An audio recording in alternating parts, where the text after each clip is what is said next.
नमस्कार मित्रांनो. महाभारतातील युद्ध हे केवळ धनुष्यबाण, तलवार किंवा गदेचे युद्ध नव्हते.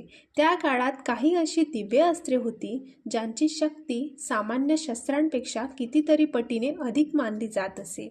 हे अस्त्रे देवतांच्या कृपेने मिळत आणि ती वापरण्यासाठी कठोर तपश्चर्या, मंत्रविद्या आणि आत्मसंयम आवश्यक असे.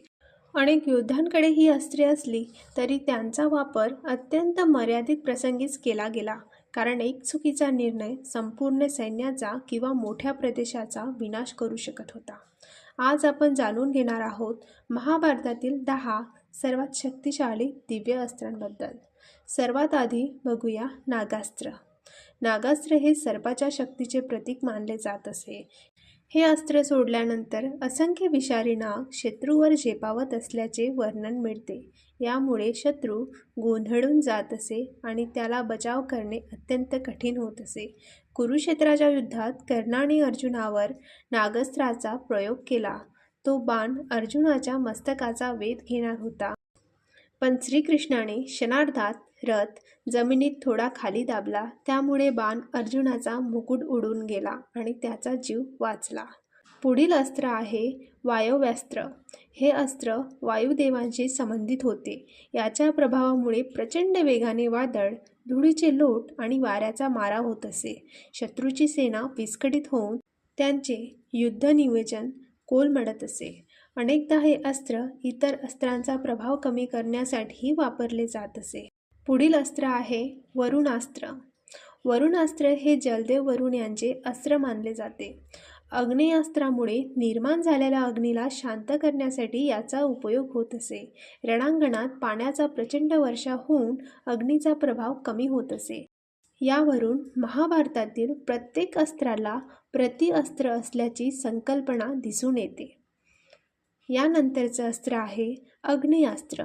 अग्निदेवाच्या शक्तीने युक्त हे अस्त्र अत्यंत विनाशकारी मानले जात असे. याच्या प्रभावामुळे रणांगण अग्निज्वाळांनी वेढले जाई. सैनिक, रथ आणि शस्त्रे आगीत सापडत असत. अग्नीवर नियंत्रण ठेवण्यासाठी वरुणास्त्राचा उपयोग केला जाई. पुढील अस्त्र आहे वज्र.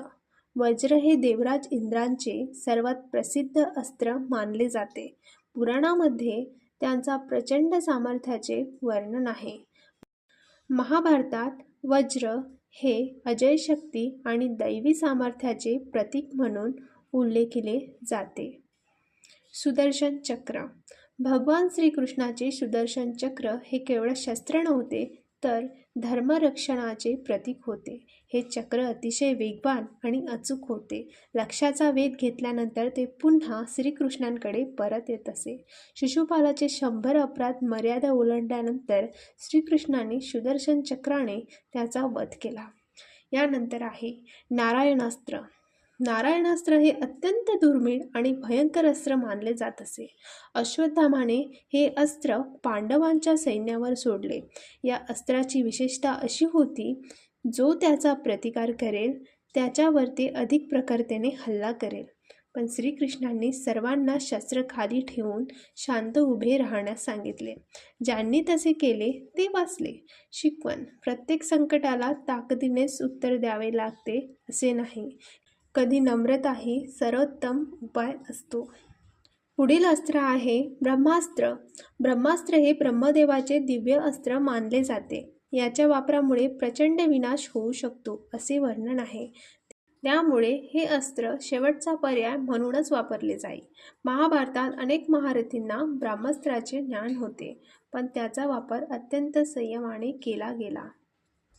पुढील अस्त्र आहे ब्रह्मशिरास्त्र. हे ब्रह्मास्त्रापेक्षाही अधिक शक्तिशाली मानले गेले आहे. युद्धानंतर अश्वत्थामाने क्रोधाने ब्रह्मशिरास्त्र सोडले. अर्जुनानेही प्रत्युत्तरादाखल तेच अस्त्र सोडले. दोन्ही अस्त्रे एकमेकांवर आदळले असती तर भीषण विनाश झाला असता. महर्षी व्यास आणि नारद यांनी हस्तक्षेप करून अर्जुनाला अस्त्र मागे घेण्यास सांगितले. अर्जुनाने ते परत घेतले, पण अश्वत्थामाला ते शक्य झाले नाही. पुढील अस्त्र आहे पशुपतास्त्र. महाभारतातील सर्वात शक्तिशाली अस्त्रांपैकी एक म्हणजे पाशुपतास्त्र. अर्जुनाने भगवान शिवांची कठोर तपश्चर्या केली. शिवांनी शिकारी रूप धारण करून अर्जुनाची परीक्षा घेतली. अर्जुनाने ते उत्तीर्ण केल्यावर शिव प्रसन्न झाले आणि त्याला पाशुपतास्त्र दिले. या अस्त्राची शक्ती इतकी प्रचंड मानली जाते की देव, दानव आणि असुर यांचाही नाश करण्याची क्षमता त्यात असल्याचे वर्णन आहे. मात्र अर्जुनाने हे अस्त्र कुरुक्षेत्राच्या युद्धात वापरले नाही.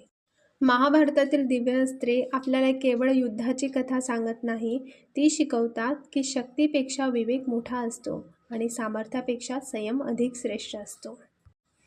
आजच्या जीवनातही ज्ञान, अधिकार किंवा पैसा मिळाला तरी त्याचा उपयोग धर्म, न्याय आणि मानवतेसाठीच व्हायला हवा. तुमच्या मते या सर्व अस्त्रांमध्ये सर्वात भयानक अस्त्र कोणते होते? पाशुपतास्त्र, ब्रह्मास्त्र की नारायणास्त्र? तुमचे मत कमेंटमध्ये नक्की सांगा. अशाच महाभारतातील श्रीकृष्ण आणि भगवद्गीतेवरील सखोल आणि माहितीपूर्ण व्हिडिओंसाठी महाभारत सार चॅनलला सबस्क्राईब करा. व्हिडिओ आवडला असेल तर लाईक करा, शेअर करा आणि बेल आयकॉनवर क्लिक करायला विसरू नका. धन्यवाद.